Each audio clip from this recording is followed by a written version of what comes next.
Welcome to the Mental Advantage Podcast.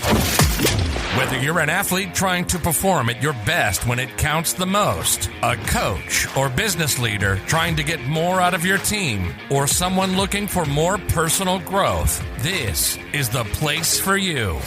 This podcast is your map to guide you to the right mindset, systems, and strategies you need to become the best version of yourself. And now, here's John Cullen and Brandon Allen.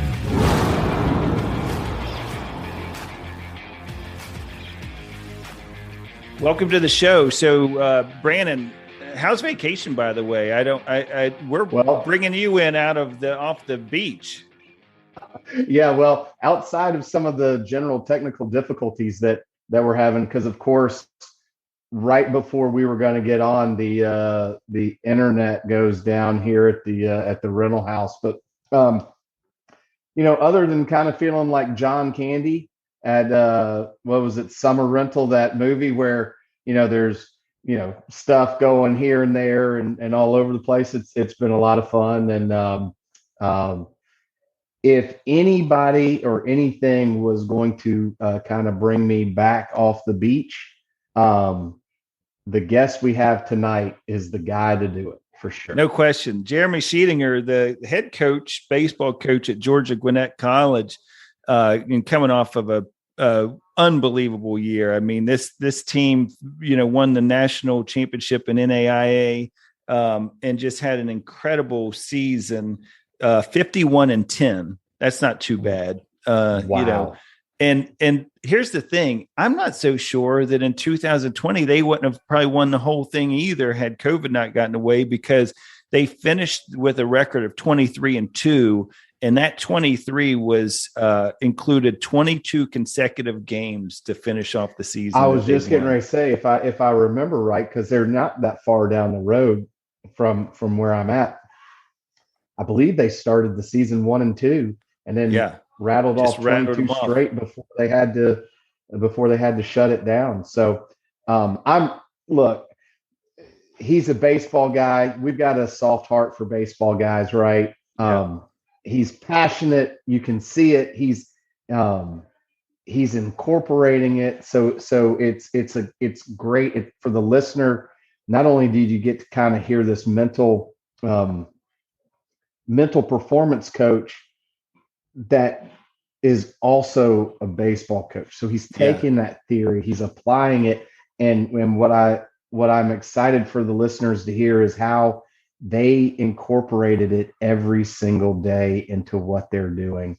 And as he said, it's a game changer. It was a game changer for their program. And like we told him, I mean, this is something that these kids will go on and use the rest of their life. And you brought up the fact that the parents, everybody have to see, or, it's probably evident for a lot of the parents to see the change in their right. Children, young men that are playing for Sheet. So we really are looking forward to you guys hearing this interview.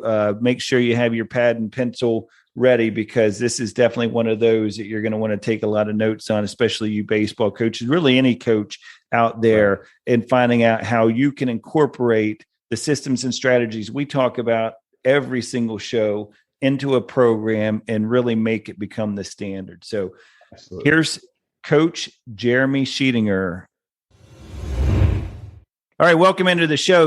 Like we were just talking about there, you heard in the introduction, we got a really special guest on the show tonight, Jeremy Sheetinger, who's the head baseball coach at Georgia Gwinnett College, known to most people as Sheets. And really, I was telling Jeremy a little bit in some text messages earlier that this is a kind of a full circle moment for me, I guess, if you would, because what you don't know, and I'm going to go ahead and talk about you a little bit right in front of you here, is what you don't know is that I spent there's two reasons that this podcast is even happening, and both of them have to do with you. So one is I used to listen all the time. I travel a lot for work. So I used to listen to ABCA podcast, Dugout Chatter, all the time. Automobile University, I was all about it. Right? I was one of the big students there.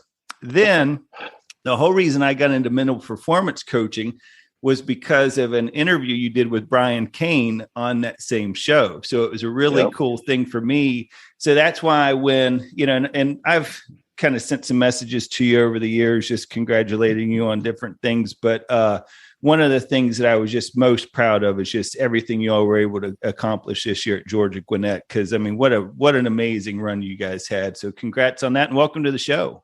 Yeah. Thanks so much for having me. It's talk about full circle, but always, the goosebumps tell me that there's something real happening here. That to me is like the real mission behind sharing the way that we have is you do want to provide something that someone can find value in, but then at the end of the day, you want to challenge them. And it sounds like an episode challenged you to go down a different road and grow and learn. And that's what that whole thing's all about, man. So that fires me up. We're already off to a hot start. Absolutely. And let me tell you, it's one of those things that I knew you'd really have an appreciation for that, because one of the things I respect a lot about you is I've always been appreciative of you just being a true baseball guy, what I would refer to as just a baseball guy. But the other thing is you have a passion for teaching. And it's very obvious in everything you've done, whether it's the Dugout Chatter podcast, whether it's the Road Show, it's all of the different things you were doing with ABCA, where you just always seem to be the happiest when you're teaching. Where did that come from? Like, what was it about your background that you think kind of got you started down that road? Man, oh man. Well, first and foremost, back to the baseball guy comment. Thank God. By the grace of God, I became a baseball guy because I grew up a basketball kid. Is that right? I had a really great Little League experience. Bud Ritchie was my Little League coach and just changed everything for me in terms of the way I viewed the game. It went from being a hobby to a passion, and I've never looked back. So, I mean, it's better than being a soccer guy. No offense, but man, I'll be a baseball day as long as the day is long. But like, what I go back to is this from the teaching aspect. It probably starts back with a guy like Coach Ritchie. And I was under him for about 3 years as a youth player. I had a great 16-year-old head coach. I had a great 17 and 18 travel ball coach. I had a great high school coach. Guys that they just had a lot of passion in really helping you understand the details of the game, not the basics, not, for us, it seemed to be that the majority of the lessons we got were the gray areas of the game. Mm-hmm. And that's the stuff that you really got to be in tune with the game and really understand, have feel, like to see those things happen. And I just remember so many conversations, especially with Coach Ritchie, about the gods and the game has a way of balancing things out. And obviously I grew up, I'm a college baseball nerd. So I grew up listening to Coach Bertman and Coach Garrido and all those interviews, and just the way that they referenced and talked about the game was so much different. And it just built this intrigue that maybe there's a lot more to this than just, you got to hit the ball and pick up the ball and throw it. And there was a lot more of feel within the game that I love. And so like our guys crack up all the time, man, because we'll get on a conversation, and if you were a innocent bystander in our dugout, you may not pick up on one thing that has to do with baseball, because that's just not, to me, that's just not where we spend our time.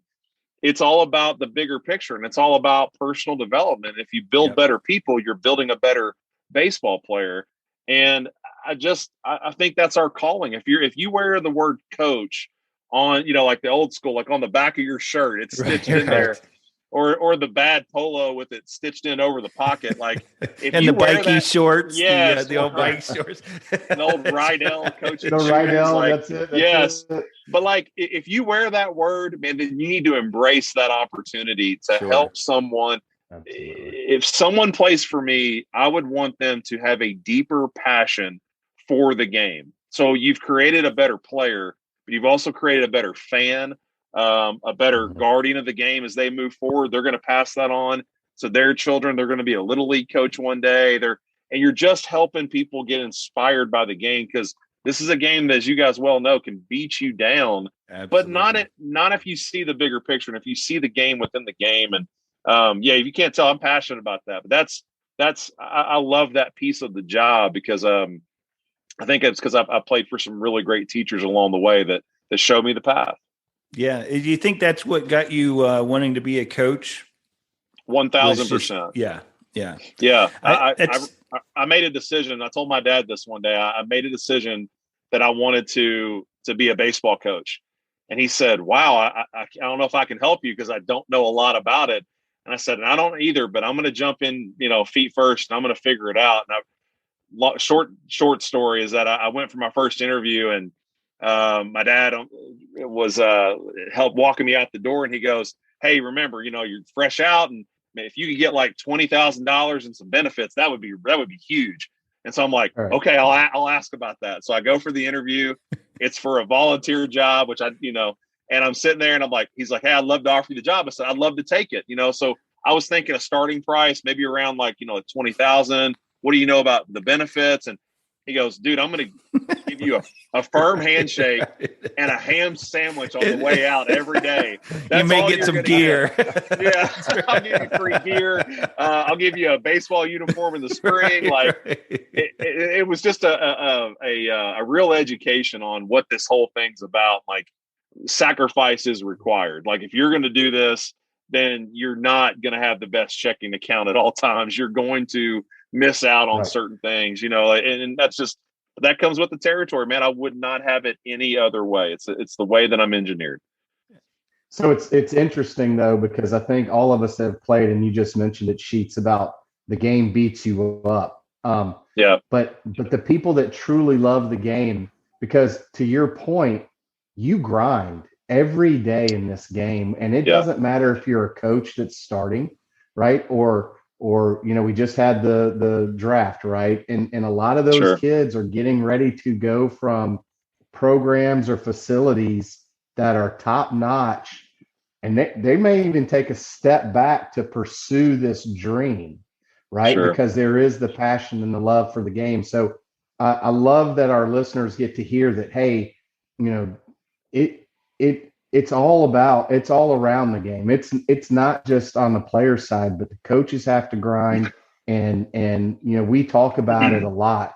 The passion, you got to have a passion for whatever it is that you're doing, because mentally life can absolutely beat you up if you let it. And I love to hear the passion, because we can see it on video. You have it, man. It lights you up. You got it. And it's a great thing to hear about.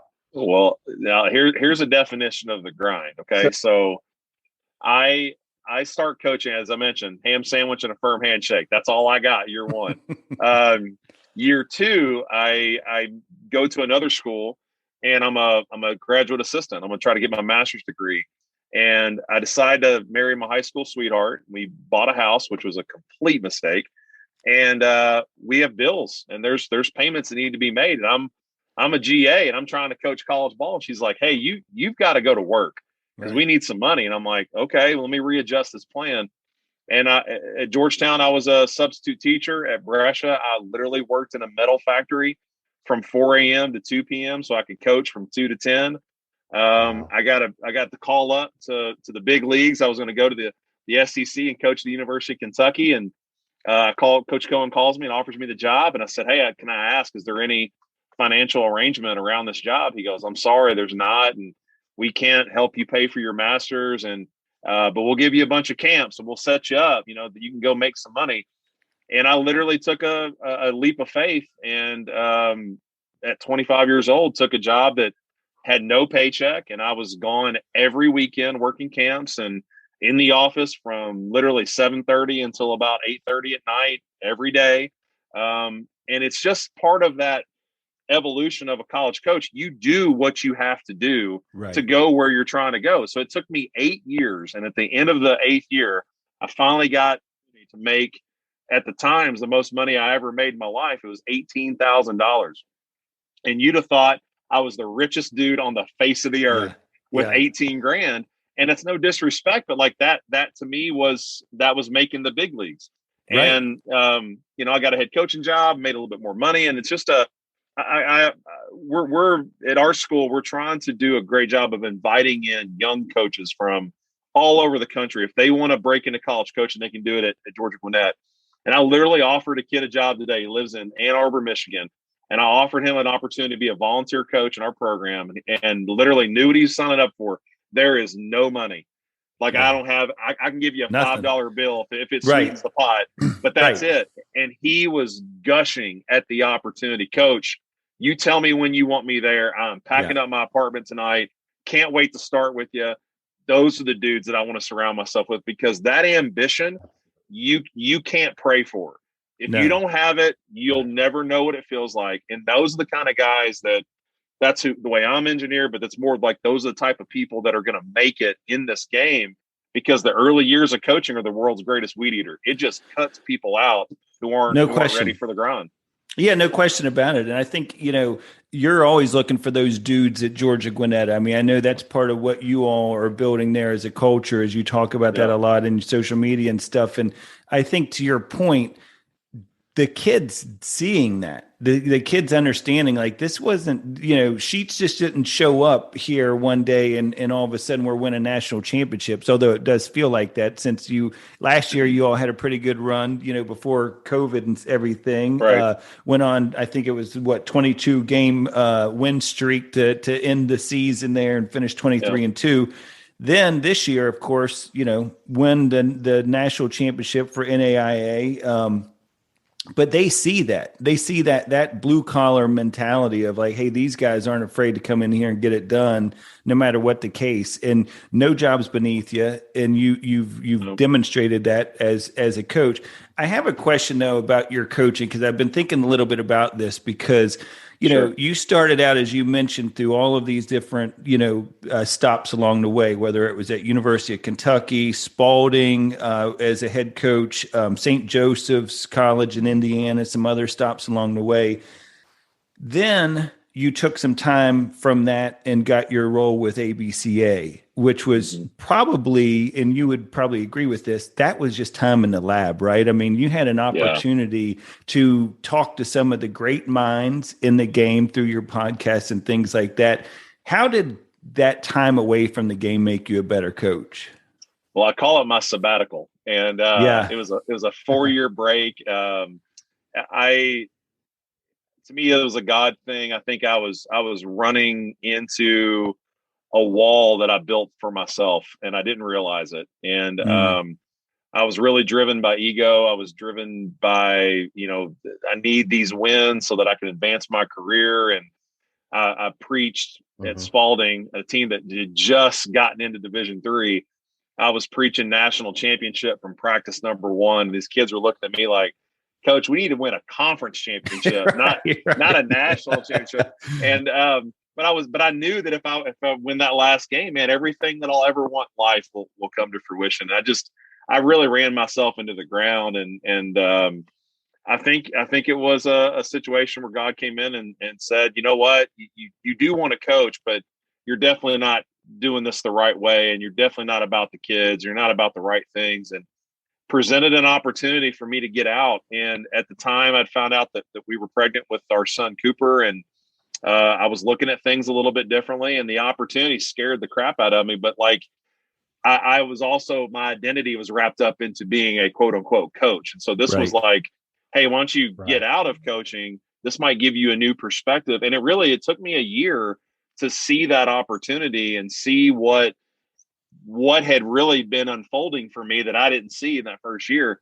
And then year 2, man, I really embraced the opportunity to be almost that coach's coach. And so let me, I'm going through this with you guys. I'm imperfect, but here are some thoughts. Here's a great interview. Here's a legend of our game, and here's what he says. Here's an interview with a coach that just came off a great run. But man, let's flash back 10 years before, where he was really down and out and was on the wrong path. And but then I started to really realize, John, that like maybe these messages might be for me. There might be something in there that I was thinking I was helping everybody, but I'm going, wait a minute, I can learn from that. And man, it's interesting. He said that, he said it, and they all said the same thing. And wow. And year 4, I've talked about, was probably the toughest year that I was out of coaching, because that itch to coach was there every morning that I woke up.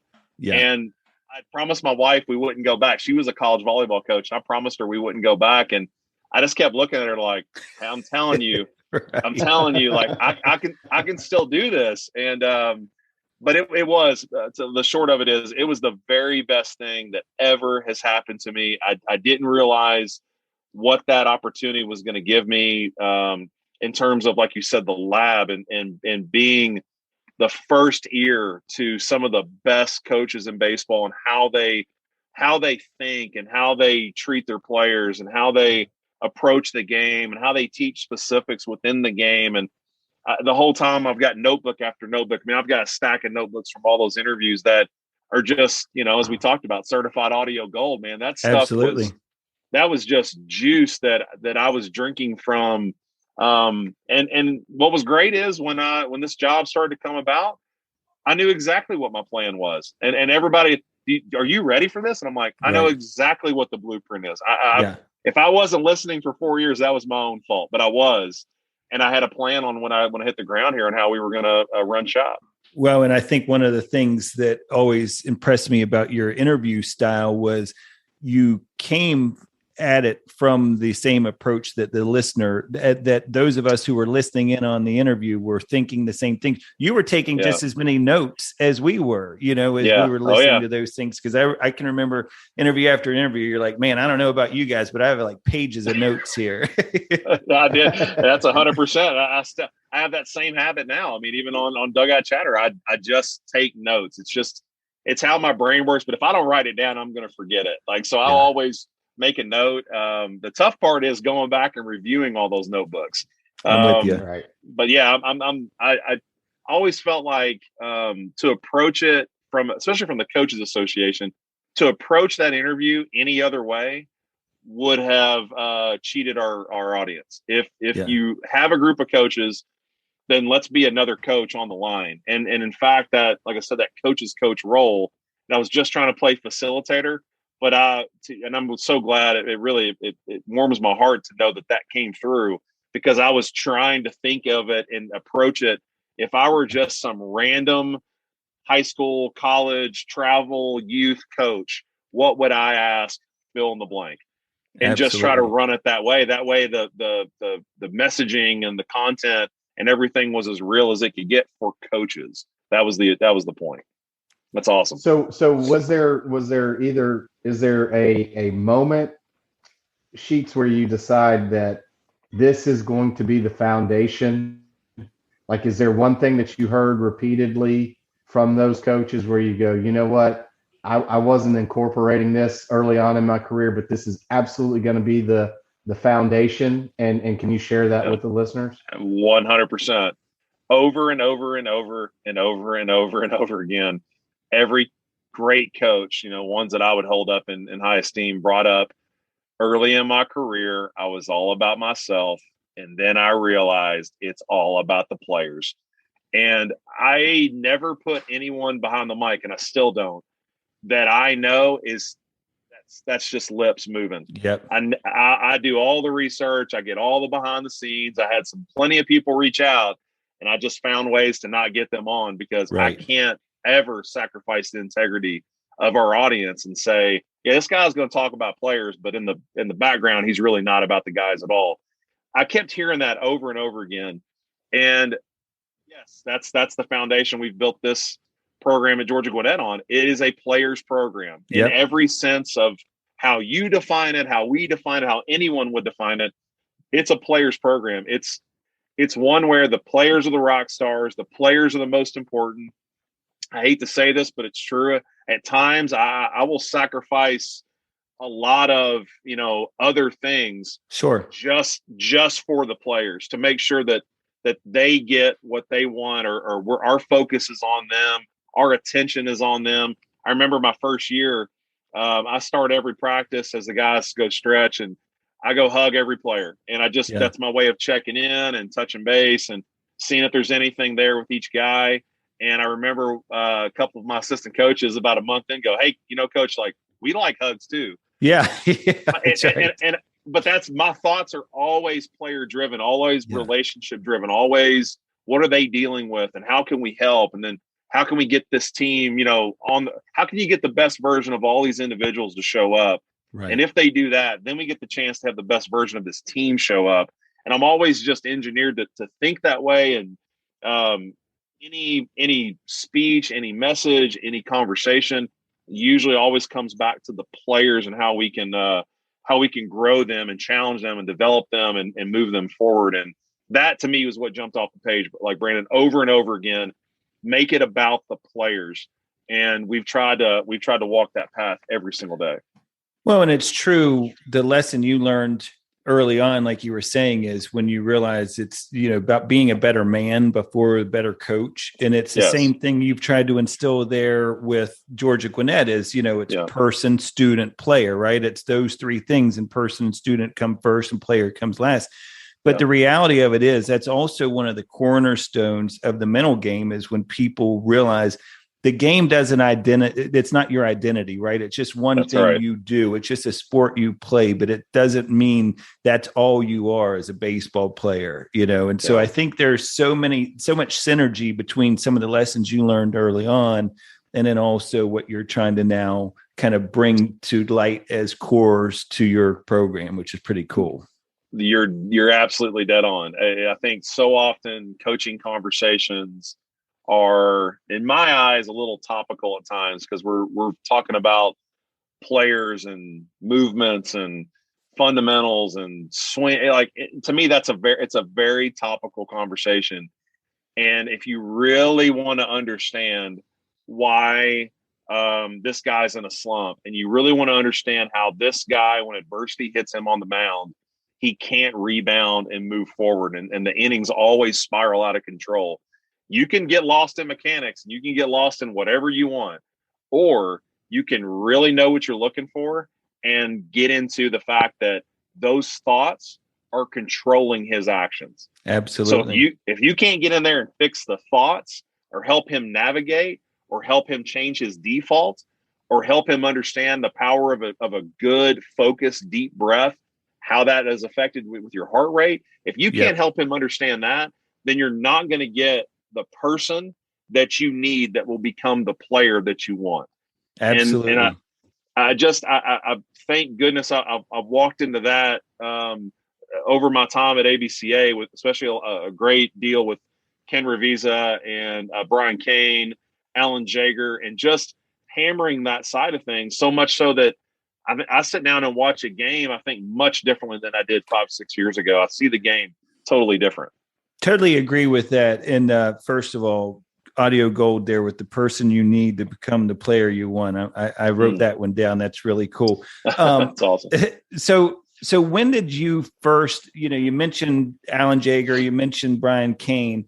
When was it that you started to really get deeper into the mental game? Was that just coming back to when you first started after ABCA, or were you starting to tap into it a little bit in some of your early stops?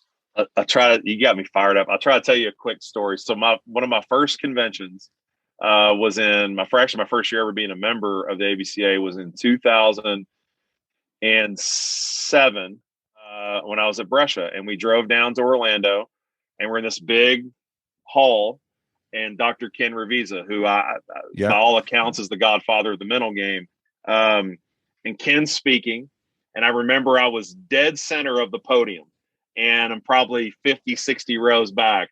And I feel like he's talking to me, I'm like so enthralled by this conversation, but he did this 30 seconds of focus where, hey guys, okay, in a second, I'm going to snap, we'll count to 3. And I want no movement. Don't move a pen, don't move paper, lock in. There's not a sound made. And that's the level of focus that I want to get out of you. 1, 2, 3. And he had, at the time, like 4,000 coaches, dead silent. And he does this exercise. And he talks about these things. Brian Kane had a breakout session that was in a random room. And there was me and about 20 guys. And it was young Brian Kane trying to help us see mental game and mental practice. And all the conversations were above my head. But I was so man, this is interesting. Everybody else wants to talk about swing mechanics. And these guys are talking about how the brain works and confidence and all those things. And that started it. And I remember at Spalding, I had connected with Alan a few times, but I had really gotten into Ken Revisa's stuff. I just stayed with him and his message. And he had done if you guys remember iPod shuffles, he had done some stuff that he had released, and it somehow landed on Napster or LimeWire. If you want to throw you back. Right. And I put these meditations on this iPod shuffle, and I would, I'd be listening to music, and then these meditations would come up, and I would just listen to how he navigated a guided meditation. So long story short, I at Spalding sat my guys down, laid them down in our locker room, and I just walked them through some guided meditations. And I did it about every 3 weeks. Whenever it rained and we were stuck inside, I just did a guided meditation. And every time our guys sat up, they were like, man, that's awesome. Yeah. And it just never hit on me. Well, maybe we should do it more. Maybe we should do it every day. Right. Yeah. Well, we obviously got into the ABCA stuff. Alan and I got a lot closer. I consider him one of my best friends in life. And we just talked mental game all the time. We did a lot of interviews. We did a Periscope live session. We did a lot of stuff at the convention together. And it was just ringing. It was always just, gosh, man, this is so important. And like I said, I watch games differently. And long story short, he just asked me, how many times can I say long story short tonight? He asked me when I was interviewing at GGC, he goes, well, now that you have a firm belief in mental game, how will it show up in your program? That's it. And I knew he was putting me on the spot, and I went, I'm a man of my word, dude. This is something we're going to commit to every single day. So him and I always, every single day. Yeah. And from the minute I've walked on campus, it's been part of what we do every single day. And, you talked about winning that last game. I think and believe, as our players and our coaches do, that was the difference. It was that daily investment. It was that residual effect. And we can talk more about this, as I'm sure we will. There was so much built up investment by our players that we had over time, we had changed their default. We had built so much trust, the ability to kind of fall into that breath. Even when your mind tells you, hey, it's the World Series and things are hectic, right, they would fall back into that routine that we had set them up for over and over and over again. The whole path is so, I'm really glad you asked that, because it's really cool to think about, man, 2007, that's when it first hit me. And then the fact that now at 2021, it's solidified in my life. No matter where I go, no matter what I do, myself and our team will always be committed to mental game practice. It is a game changer. And what I love about it, Sheets, is that you guys are a prime example of something that Mark Glacini, who's a mental performance coach that trained under Brian Kane, really great guy, said on our show, I don't know, probably show number 11 or something like that. He said, I always tell players that I'm working with that you may think this is all crazy, this imagery, this mindfulness, all of that stuff's crazy until you come in contact with the team who doesn't, and it's late in the game. And you guys at Georgia Gwinnett this year, and just the way that you guys have embraced it and your players embrace it, are such a great example of that team who does buy into it and just how powerful that can be. Brandon? So I guess this is maybe a two-part question. So sure. Any feedback from either the players or even the players' parents after they've gone through this, where they come up and they're like, Coach, hey, look, man, I can see a big difference in my son after spending a season with you, both from a mental, on the field and off the field. And then I guess the second part to that is, everything nowadays, you talk about being player driven. Recruiting becomes such a huge topic for coaches, and getting the talent in to kind of be successful.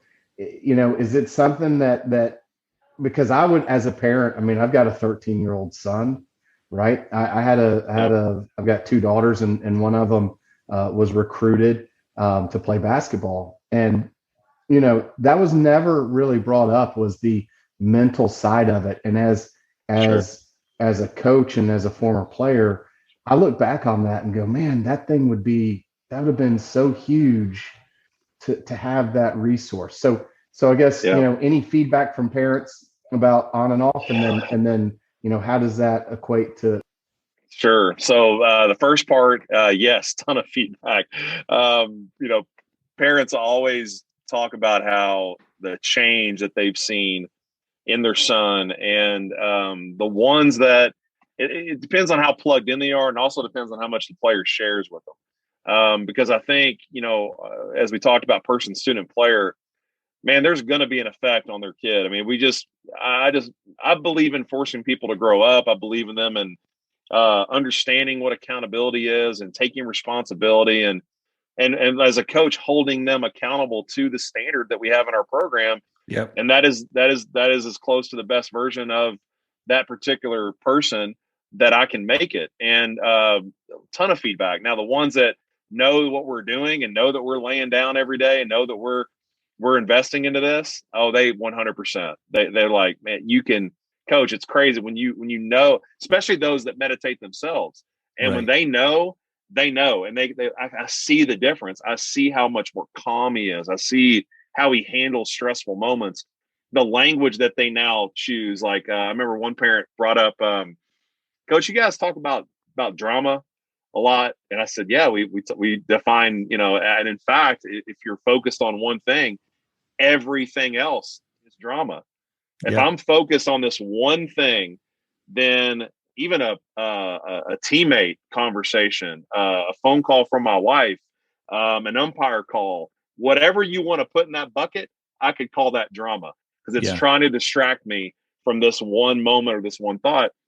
And one of the parents goes, yeah, I can tell, because a lot of things, I'm trying to talk to my son after the game, and I'm asking him about this. And what about that umpire call? Hey, man, I can't believe they missed that call in the fourth. And the kid just goes, Dad, don't worry about that. It's drama. Yeah. But that's part of our mental, obviously our mental process of defining things. But it does show up in recruiting, man. I've had parents and players reach out that, Coach, we know you're really big into this, and this is where we want to send our son. I bring it up in recruiting in terms of make sure it's part of the conversation. If I'm talking to, as we talked about before, transfer from Auburn, that's part of the conversation.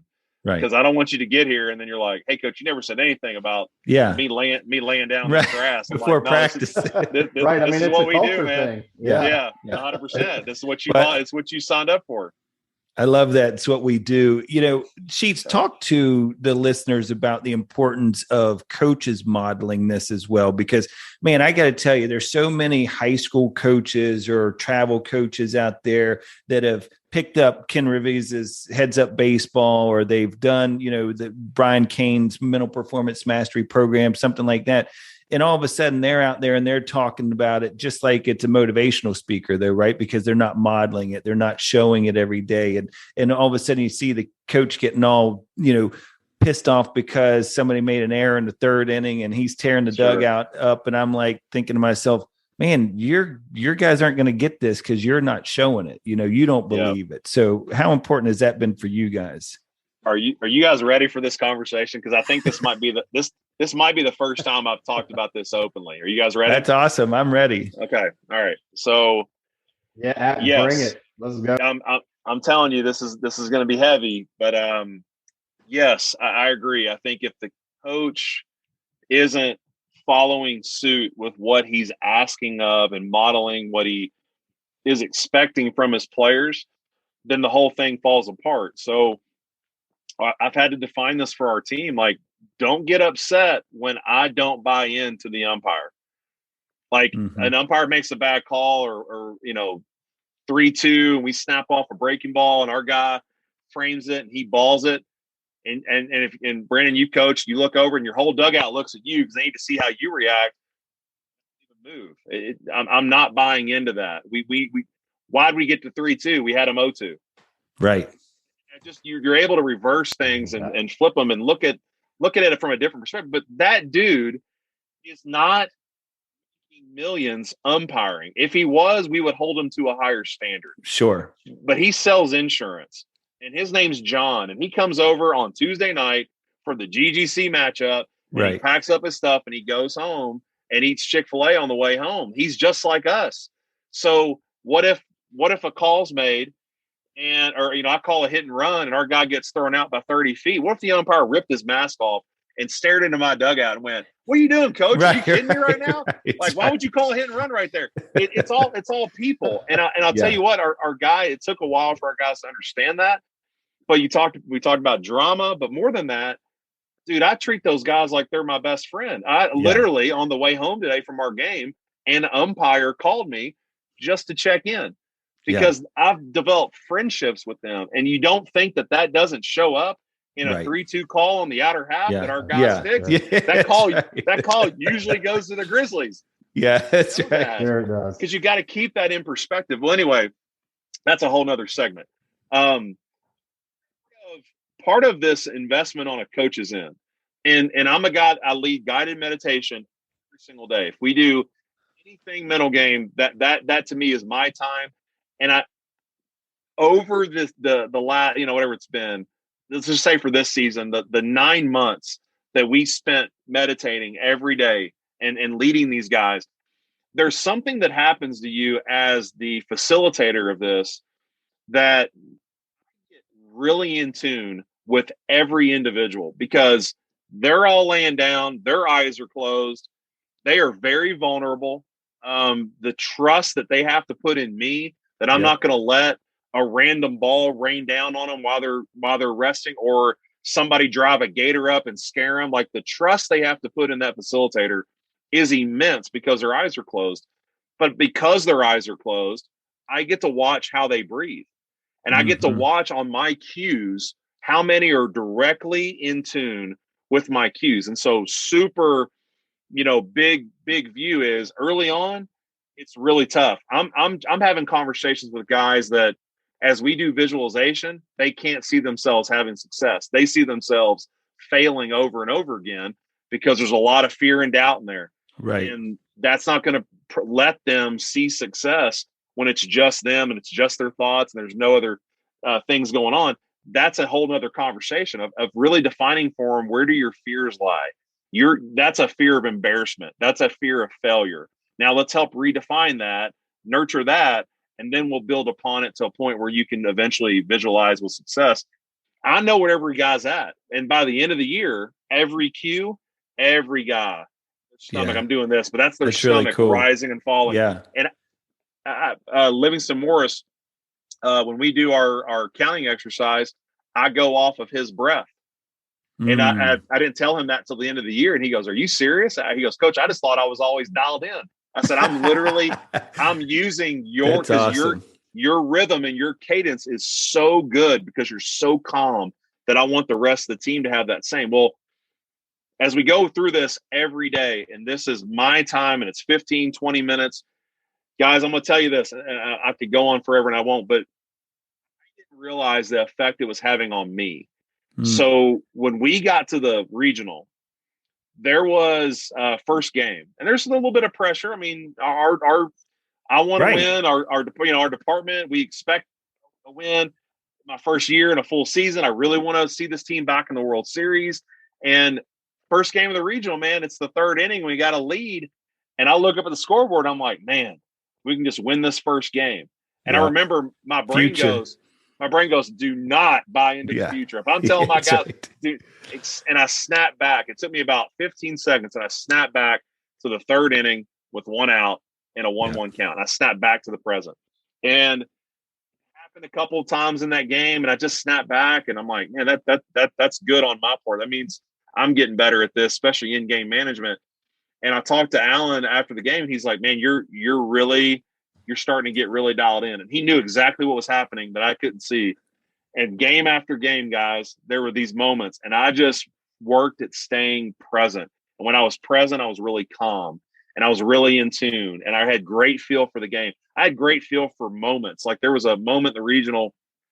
I just, like we do as coaches, Brandon, this, like I could just feel the at bat, the moment, the guy on the mound, the guy on the box. And I said, "Hey man, tell Griffin to come in a little bit." He was like, "Ian," I said, "just be ready for a flare." Next pitch, kid flares it. Griffin doesn't even move. It's right in his glove. He goes, "Coach, that's some witch magic right there." And I said, "I'm just, you start to just get a feel for everything." So all I can tell you is this: we win the regional, we get to the World Series. and everything's heightened. And the best way I can frame it, a ton more detail. Championship game, I was in such a zone that there was no emotion. Even when we got the last out, there wasn't an overwhelming sense of emotion. I was so locked in. I was so locked in at the World Series that Coach Norton, one of my assistant coaches, he moved out after the first day. He goes, I'm gonna go stay with the trainer. and I went, okay, man. And I didn't ask. I just went, okay, man, cool. Yeah. And so after the World Series, we're in the airport, and he goes, hey, were you offended that I left the room? And I go, I don't even remember you moving in. Right. Yeah. And he goes, because dude, you weren't talking to me. Like you were in the room, but you mentally weren't there. You weren't looking at me. You weren't acknowledging anything I said. Guys, I was in a coaching zone, so much so that there wasn't nerves. I was present every single pitch. I was in tune with my team. I was in tune with the game. And it was a zone that I've never felt before. And it actually took me about 3 days to fully come out of that. Yeah. And all I can say is the residual effect of leading a meditation every day, you get that as a coach. That what you're trying to get into your players, you actually receive as a coach. Yeah. So much so that's the only. I don't want to ever coach a game that means anything if I'm not in that zone. I want that feeling every single time I coach a game because of the calmness and the feel and just the emotions that I had, or lack of emotions that I had, were so pure that's the feeling I want every time I coach. Well, and that's the Ken Revisit, be where you are when you're supposed to be there, right? No doubt. That's that whole mode that you're in, and that's a great thing for everybody to be able to do. Talk to me, Sheets, about how you guys make this part of, beyond the visualization imagery.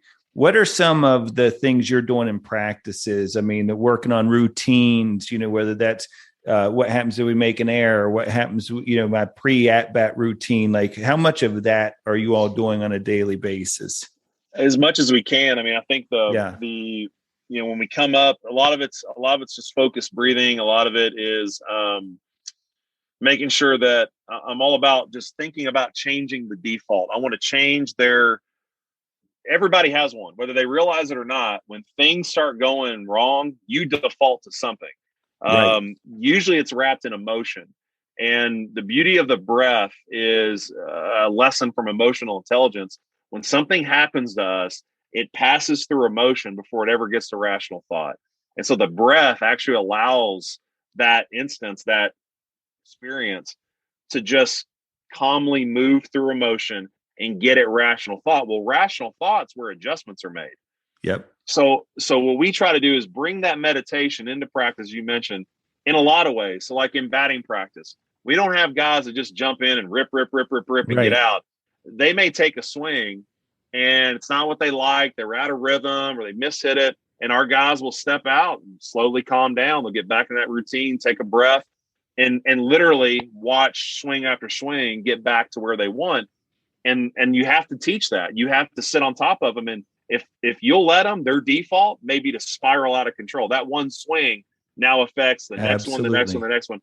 It's the same way on the mound in a bullpen. It's the same way in an inter squad. You watch a guy on the mound and he walks a guy and he gets the ball back and he's upset and he walks around the mound and you can tell it's on his face and it's in his thoughts, and he delivers the next pitch thinking about that walk. Guess what it is?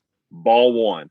And it's just helping them separate and know the breath and what we're doing. All that is like it's like a video game reset button. So in the moment, you don't like what's going on, you don't like your circumstances, just hit the reset button and start over. Yeah. But because most of us are tied to the past. We're now our focus from past failures or past success. We try to project into our present and into our future. And that's just it's not real. If it happened to me yesterday, thank God I'm a much better person today than I was yesterday. So I don't need to project or bring any of those thoughts or feelings to now. Present is actually the best version of us because it's what we control. And helping them change that. I'm telling you, for players, man, that default, majority I've seen link to past. There's a lot of guys that link to future. So what will happen? What if? Yep. What if I get 3 hits? What if I get 3 hits today, I'll be hitting 300? Like, now they're projecting literally in the middle of their first at bat, right? Thinking about 3 hits and 300. And you just have to help them navigate that to where, I think at the core of all this is the word trust. I think confidence is really trust. I think being able to compete fully is trust. Being able to change that default is simply trust. You've got to trust that the breath, you've got to trust yourself, you got to trust your skills, you got to trust your work ethic, all those things in that moment. And that, to me, I'm fully trusting who I am right now and helping guys come back to present. Well, because when you get outside of that process, when you don't trust all of those things you just mentioned, the byproduct of that is stress. It's anxiety because you're thinking, your focus is now on things that are out of your control to begin with. So that's why breathing and that power of that breath is so important, because you're consciously focused on something that your body does automatically. So that is why it allows you to get so grounded. Brandon, you had something? Well, I was just curious, going back to that default and the projection and how much those kids, because John, we talk about it on the podcast a good bit, where the parent really is kind of that first mental performance coach, right? And what those kids bring into the box or onto the mound is a direct reflection of that kid, and probably, the conversations through the fence, the conversations on the ride home, the amount of pressure that the parent puts on them at that time.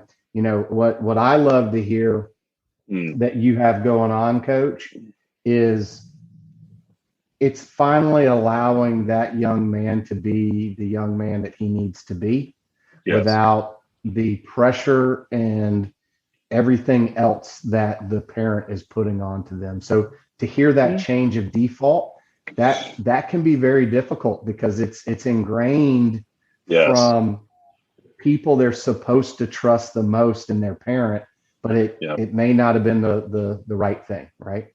Well, So Brandon, how do you fight that? That's why I've made a decision. I'm going to recruit only orphans. That's right.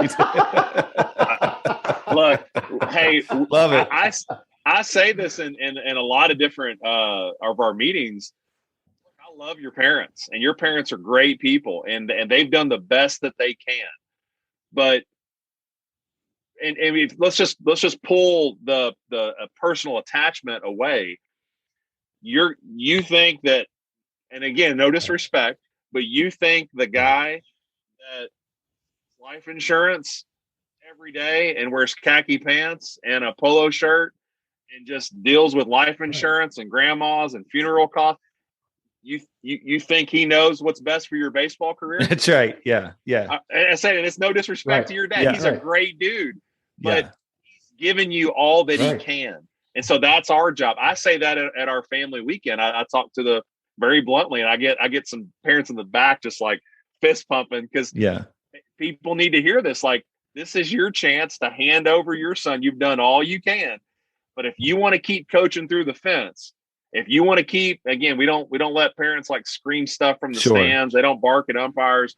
That's just our culture of our program. But if you want to keep doing that, that's completely up to you. What I'm telling you is that where I'm trying to take your son, you may be literally derailing that path every single time you want to offer your thoughts on his swing mechanics. Yeah. So you're right. It takes time, dude. I mean, luckily I've had 2 years of about half the team that's been around us, and I've watched that change. I mean, I will get goosebumps if I start naming names of guys that, man, when they got here, you could pinpoint where they default to. Right. And most of those guys have made significant leaps and bounds at flipping that dynamic. And it just takes time, and it takes patience. And I'm the most impatient guy on earth, and I'm sitting here talking about patience, but it's made me appreciate that. It's like in coaching, I think we teach something, and in our mind, we'd love for 15 hitters to all go, Coach, we got it. and everybody moves forward. That's not the way it works. 3 guys get it, 8 sort of get it, and 4 have no idea what you said.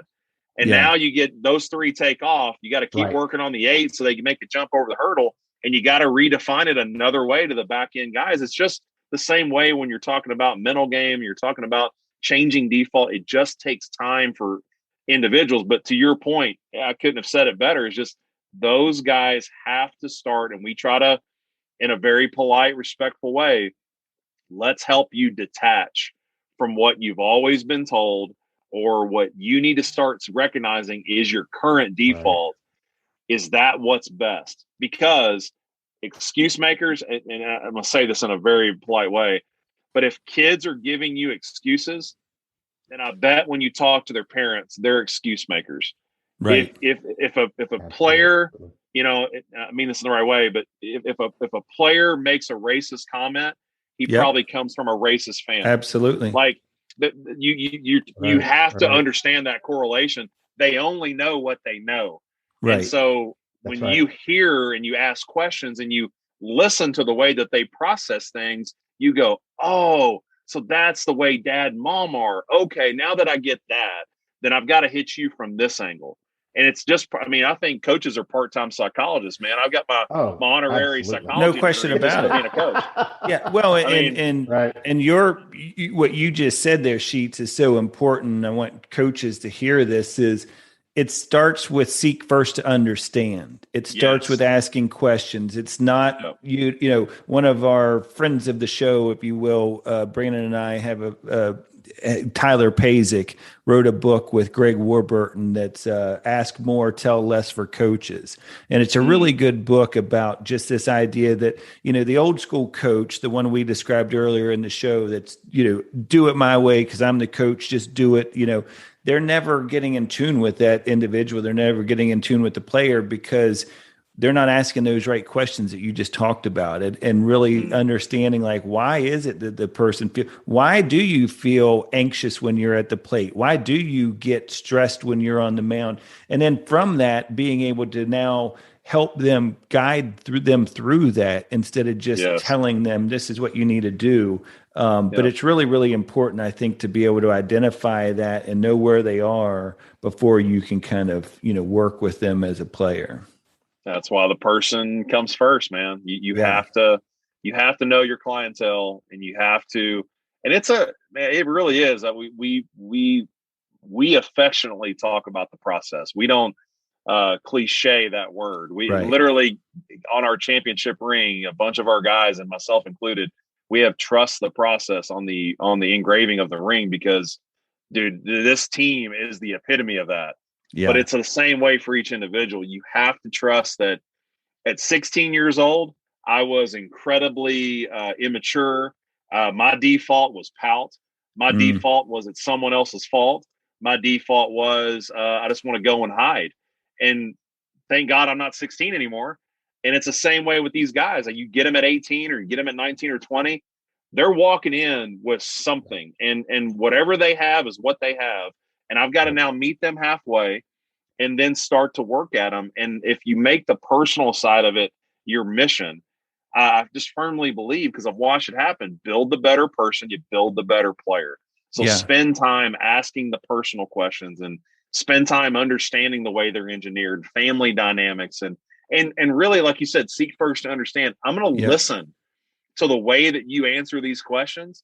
And man, there's so much gold in there that's telling me the way you see the world. So like from a player, I keep thinking of these few players in my head, but one that has had a lot of ups and downs in his life, and he has a tough time letting things pass through emotion. They stop at emotion for him.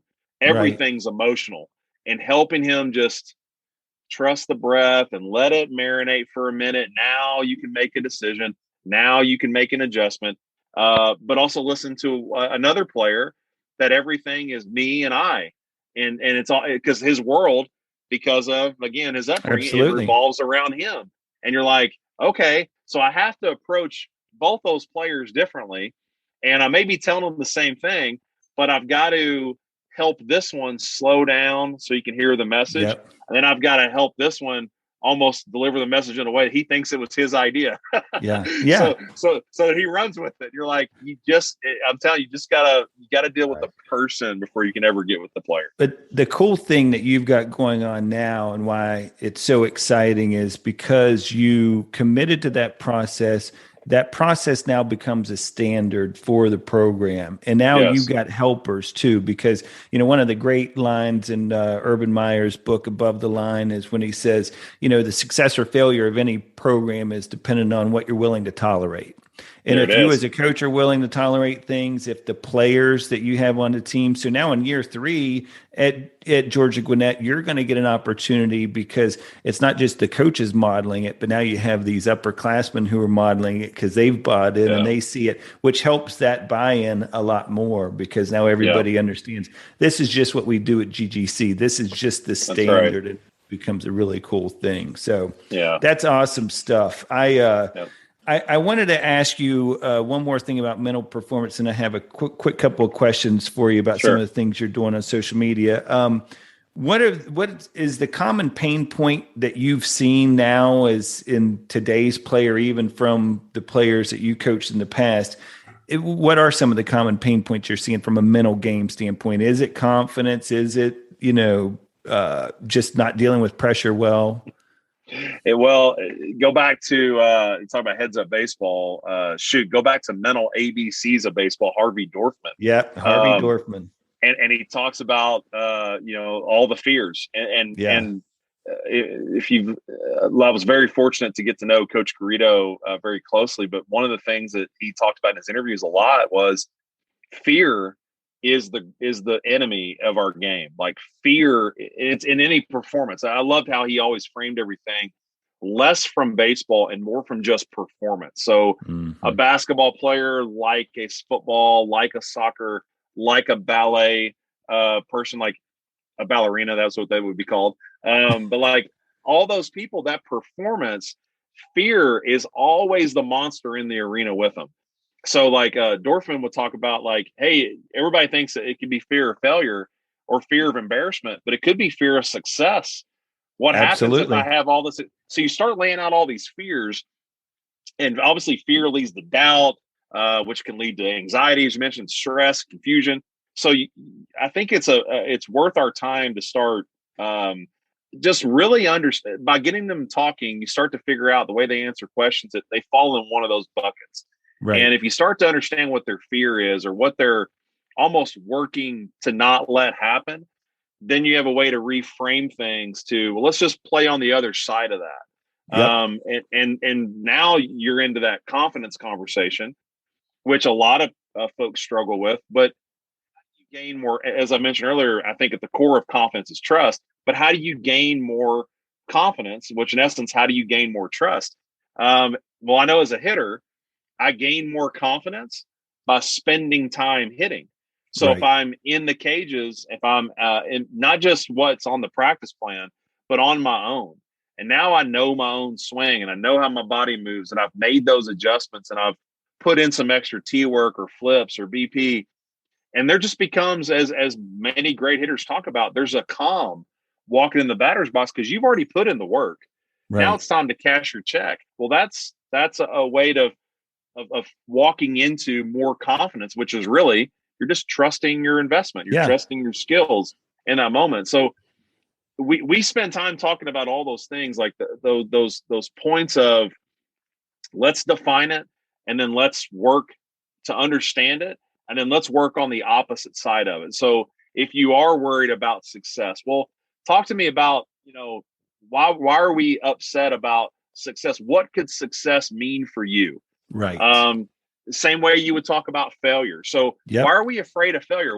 So let me just cut through that. If it's fear of failure, majority is because I think there's an identity issue. So fear of failure, that failure to them is finite, which means it defines them, which means their self-worth and their self-esteem is wrapped into this usually game. Comes from a fixed mindset. Yeah. 100%. So now you've got to go, hey, you're much better than just a baseball player. Mm-hmm. You're a great teammate. You're a great friend. You're a great person. Now let's work on all those things. And what happens over time? they start to not have a fear of failure because their identity has walked away from just being a baseball player. Now, there's a piece of the puzzle that we spent a lot of time on because, I mean, failure is obviously linked to fear, and it's a big deal to combat. That those guys don't have the healthy relationship with the word failure. So, like, failure can actually be learning. So we talked about growth mindset, the other side of this.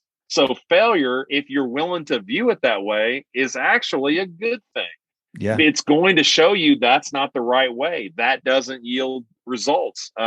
There's a better way. Let's get back to work and figure out what it is. So are you 0 for 4 or are you 0-0 with literally 4 at-bats of knowledge? It's all in how you approach that word. And I mean, we spent a lot of time like having those conversations because, man, for the first time that may be the like literally for their life, their career, the first time they've ever thought of that or they've ever had someone redefine it. And had a coach allow them to acknowledge it, because that's the other thing too, is the emotion is real for us to, as coaches, to be like, oh, let's push that aside, or that's, quit being scared up there, just go up there and compete or whatever. Sure. That's what some coaches are doing out there. And so what happens is when we don't acknowledge it and address it, and I would rather a coach take that approach of like, okay, we understand it, we acknowledge it. Now, do you think that helps you become a better player when you have those feelings, or do you think it hurts you from achieving your goals? Like getting them to kind of recognize those things, and now we can work on some things that will help us get out of it. So really good stuff, man. We could unpack that for a while. I don't want to let you go before, and we've taken up more time than we promised. But I knew that was going to be the case. I mean, when we had you on here, I was like, I don't give short 30-second answers. That's just not how I'm. I don't do that. And we wouldn't want you to, because we're not getting the full bit out of you. How? Talk to me a little bit about this. Your ride in. How about that ride in? I love this on your social media, and share with people listening. And we'll do this in the intro. But how do people follow you on social media? What on Twitter? What's your Twitter? So you can find me on Twitter at Coach Sheets 3. It's the same as on Instagram as well. I don't know, man. It's funny. I was talking with our coaches, and I said, man, I really want to do something that's really personal, and I don't know what it is. And I remember talking with Coach Top, and I was like, I don't know, man, like a video, like just let me share this. And this is what I'm dealing with. And maybe someone else is doing it. I said, but dude, I'm all about this. And I got this from ABCA. I'm just about community. We're all on the same journey. Some of us just have different paths and different head starts. And some of us are just getting into this thing, but we're all these growth mindset, ambitious, want the best version. I said, I just want to bring that community together. And I said, I think about doing this video series. And I said, but I don't know what to call it. And he goes, I don't know, man, just go, how about that ride in, huh? Yeah, that's great. And IED actually goes, hey, I love it. I think it's great. I think you're going to have a great time doing it. And just like, I just wanted to just be very transparent, man. These are thoughts. These are ideas. Today, I just issued a challenge that I've had some great responses and DMs back on, or just, hey, reach out to a friend you haven't talked to in forever, because we keep saying we're going to do it. We're going to do it. We're going to do it. And when we don't do it, now it just gets uncomfortable, and it's uncomfortable for you, and it's uncomfortable for them. Just cut through it and just do it. And it's just a way to kind of keep people engaged. And you try. I love the challenge that you put forth in that in today's, especially. It reminded me of, I saw Jesse Eitzler on one of his podcasts or something not too long ago, and he was talking about how if you ask somebody, how many more years you think you have with your parents, and they'll say, oh, I have like 20 more years or whatever. And he's like, so you probably have about 40 more visits with your parents.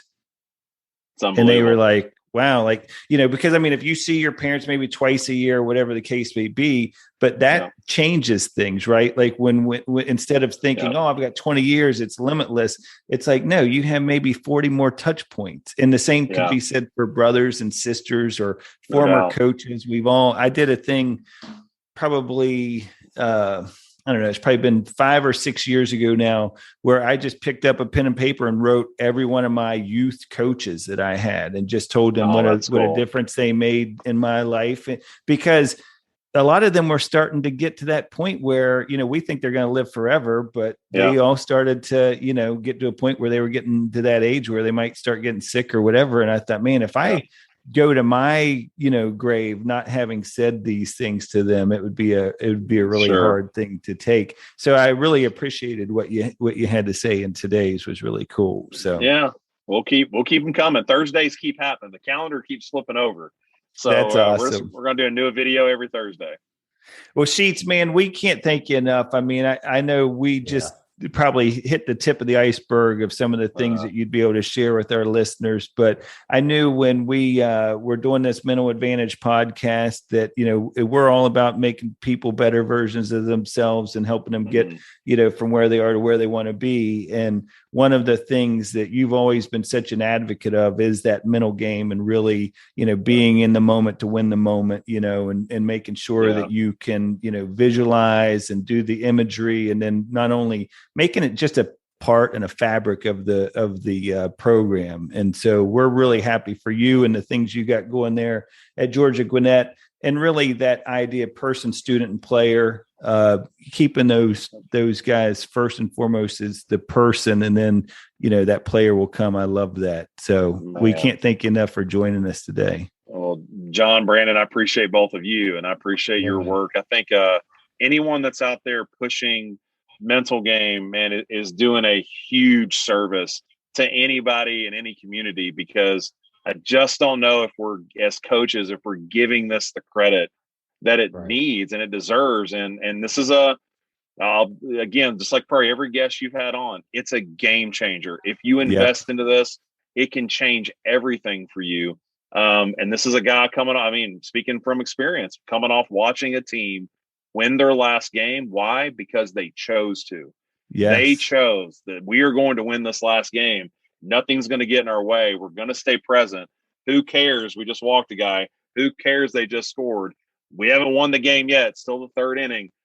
This is what this group did. It is a game changer. So keep doing your work, guys, because we appreciate it out in all of our communities. Awesome. Well, man, we really appreciate you and appreciate everything you're doing for those players, because like I was saying, that's going to change the way they go through life. They're going to be better husbands, better fathers, everything as a result of learning those things that you've started to incorporate into their lives now. So keep up the good work. We're all Griz gang over here at Mental Advantage Podcast, and best of luck in the future. Appreciate you guys. Good luck to you all. Thank you. Thanks, awesome. Coach. Want to provide feedback or stay up to date with the show? Visit our Instagram page at Mental Advantage Podcast, or you can send us an email at podcast@mentaladvantage.net. To have John Cullen work with you or your team, please write to him at john.cullen@mentaladvantage.net. Thanks for listening to today's episode.